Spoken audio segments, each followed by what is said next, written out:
Hello, and thanks for tuning back into Chickanic. First, once again, I gotta thank y'all so much. Over 320,000 views and over 5,000 subscribers. That is crazy to me, but thank y'all so much. I hope that I save you time, money, and frustration in the future. So, reading through the comments, I had people ask how to change their pull rope. So, I pulled out some of the most common rewind assemblies that I had at my shop that go on most of all the mowers. Today we're going to show you how to change your rope out, what size rope you need to use, and sometimes when you just need to replace the whole dang thing. So first, let's go over pull ropes and why size matters. 2 cycles, trimmers, weed eaters, blowers, most of them take a smaller size line. This is because the pulley inside of the rewind only has so much room in it to hold so much rope, and you need to have enough rotations to actually start it. So there are sizes of line. We start out at 3.5, 4, 4.5, 5, 5.5, and so on. But in the 2 cycles and 4 cycle trimmers, we get 3.5 or 4. That's pretty much the biggest that you're going to be able to put in there, because the hole that you slip it in and through inside the pulley is only so big to carry this line.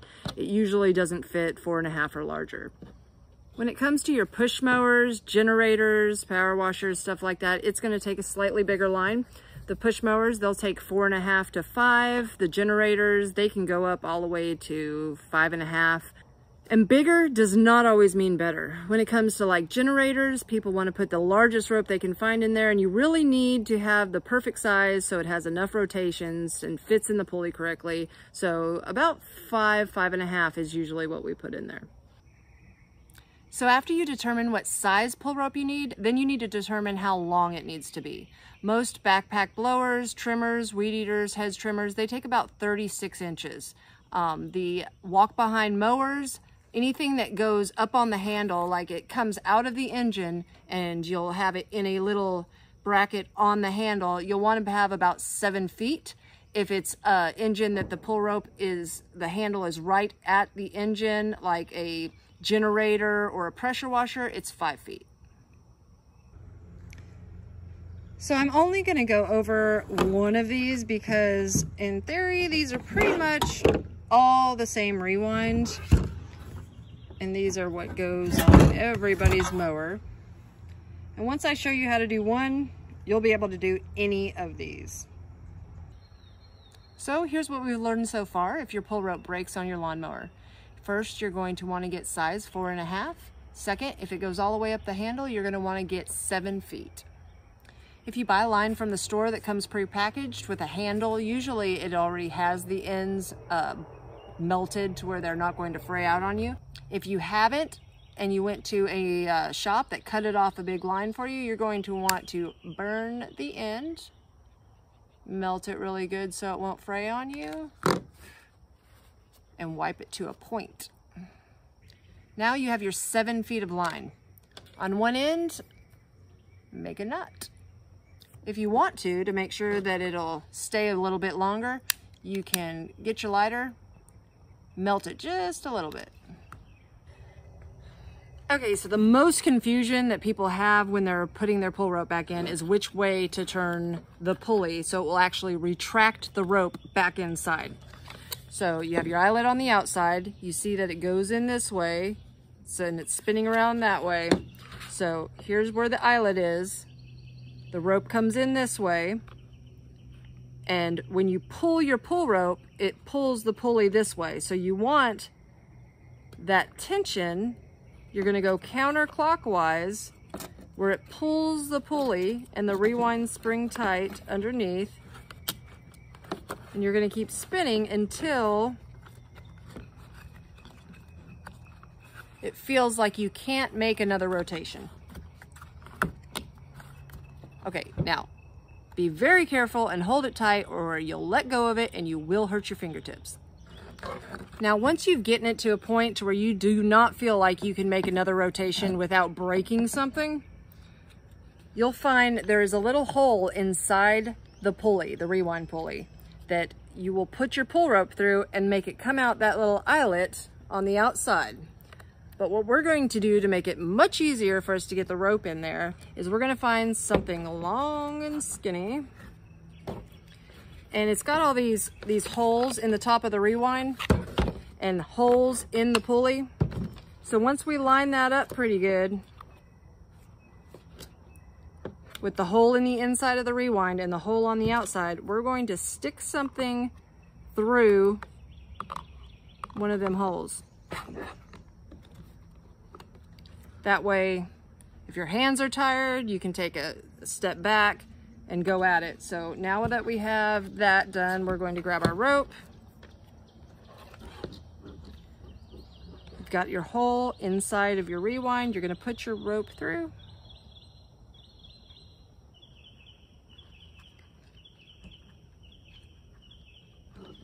You can already see that the rope is coming outside of the pulley and going towards the eyelet. You might have to coerce it to go in the hole correctly.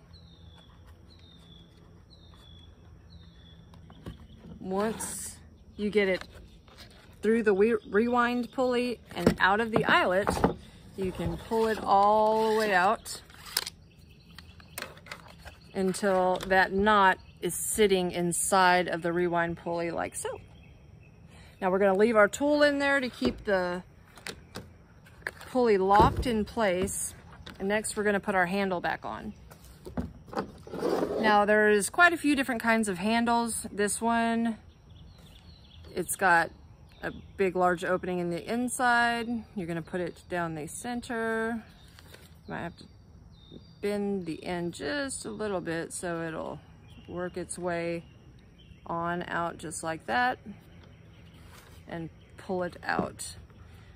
I use a figure 8 knot like that, or you can just use a bunch of double knots, whatever. But you want to make sure that you have quite a large group of knot there so it doesn't go back through the hole and everything you just did is a waste. After you've made a really good clump of knot, you can go ahead and melt it again if you like, just to make sure it stays in place and doesn't fray on you. And then you're going to pull that inside of your handle, just like that. Once that's done, you're going to hold on to your pull rope, remove the tool that you have stopping the rewind pulley, and you're going to slowly let it back inside. Now, if you have one that's for the handle to be mounted up on the handle, you will have a little bit loose because that's going to be that leeway you have to get it back up on the handle. But check it out. It's ready to roll again. Now, in all honesty, rewinds, pull rope assemblies are getting cheap. So sometimes you're not going to want to fix your pull rope. You're just going to want to go buy another one. Two that I keep in stock all the time because I sell them like crazy because they are made completely out of plastic and break nonstop is, I know you paid $400 something for your fancy self-propel Honda lawnmower, but it has a cheap plastic rewind on it. You can get these off line for like $8. The part number, because I know y'all are going to ask, is 28400-Z0L-V20ZA. If anybody needs to see that, there you go. That's your 3-bolt cheap plastic Honda rewind. Next, everybody has this Briggs & Stratton engine on their mower. If it breaks, which they do like crazy because I don't even understand this whole spring design that they came up with, but if you don't want to mess with it and you just want to buy the whole rewind, you can find them online cheap. The actual Briggs one is about $35. The actual Honda one is about $24. But if you want to get your Briggs one, it is part number 593959. That way all you have to do is, on this one, you'll take 3 bolts out, you'll put 3 bolts in, you're ready to rock. On this one, you will have little tabs on the inside right here, all the way around. You'll have to get your screwdriver. It's not as easy as that one. You'll have to pull back on them and pop each one out, and then you can just go ahead and pop this one right on your rewind assembly. Now the only thing is, whenever you do put it back on, do you see which way it's hanging? You want to make sure to put the new one in the same direction. You don't want to accidentally not think about it and have it sticking out the front, because nobody starts their mower from in front of it. Thanks again for tuning into Chickanic. I hope I saved you some time, money, and frustration in the future. I do read the comments, so if you have anything that you need fixed or need to know how to do, give me a shout. And if you could, give me a like and a subscribe. If you haven't yet, you could also find us on Facebook at facebook.com/Chickanic. It would be awesome if you gave us a like and a follow. Thanks, and have a great day.